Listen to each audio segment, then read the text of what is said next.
প্রাত্যহিক জীবনের প্রতি মানবিক দৃষ্টিভঙ্গির জন্য ফেডারেশন অফ ফিল্ম সোসাইটি কর্তৃক স্পেশাল মেনশন অ্যাওয়ার্ড জিতেছে বাংলাদেশি সিনেমা মাস্তুল। বিস্তারিত অঞ্জলি কবিরের ডেস্ক রিপোর্টে। রাশিয়ার রাজধানী মস্কোতে অনুষ্ঠিত হয়েছে ৪৭তম মস্কো আন্তর্জাতিক চলচ্চিত্র উৎসবের সমাপনী অনুষ্ঠান। এই উৎসবে বাংলাদেশের চলচ্চিত্র মাস্তুল পেয়েছে স্পেশাল মেনশন অ্যাওয়ার্ড। প্রাত্যহিক জীবনের প্রতি মানবিক দৃষ্টিভঙ্গির জন্য এই স্বীকৃতি দেয়া হয়েছে। উৎসবের শেষ দিন ২৪ এপ্রিল বৃহস্পতিবার সকালে ফেডারেশন অফ ফিল্ম সোসাইটি নির্মাতা মোহাম্মদ নুরুজ্জামানের হাতে এই পুরস্কার তুলে দেয়া হয়। মাস্তুল সিনেমাটি পানিতে ভাসমান জাহাজীদের জীবনের গল্প নিয়ে নির্মিত।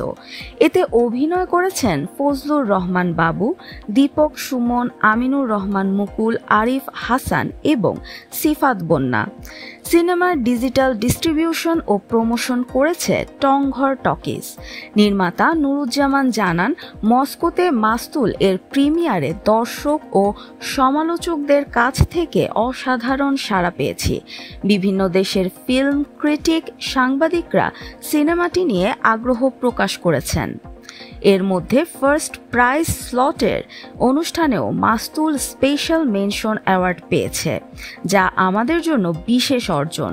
মাস্তুল ছাড়াও এই স্লটে ভারতের খাসিয়া ভাষায় সিনেমা এলেসিয়াম পেয়েছে নেট প্যাক জুরি পুরস্কার, যা পরিচালনা করেছেন প্রদীপ কুরবা।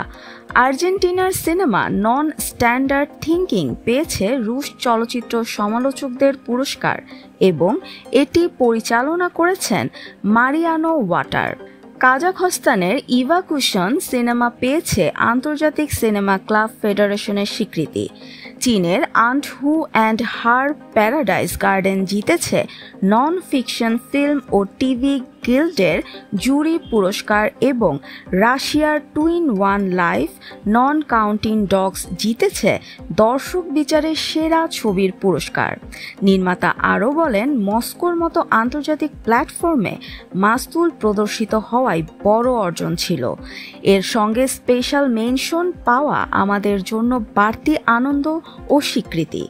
উৎসবের শেষ দিন মস্কোর স্থানীয় সময় রাত ৮টায় মাস্তুল এর আরও একটি প্রদর্শনী অনুষ্ঠিত হয়েছে। সব ঠিক থাকলে আগামী ২৬ এপ্রিল ঢাকায় ফিরবে টিম মাস্তুল। এই আন্তর্জাতিক স্বীকৃতি বাংলাদেশের সিনেমার জন্য নতুন একটি অর্জনের দ্বার খুলে দিয়েছে বলে মনে করছেন চলচ্চিত্র সংশ্লিষ্টরা।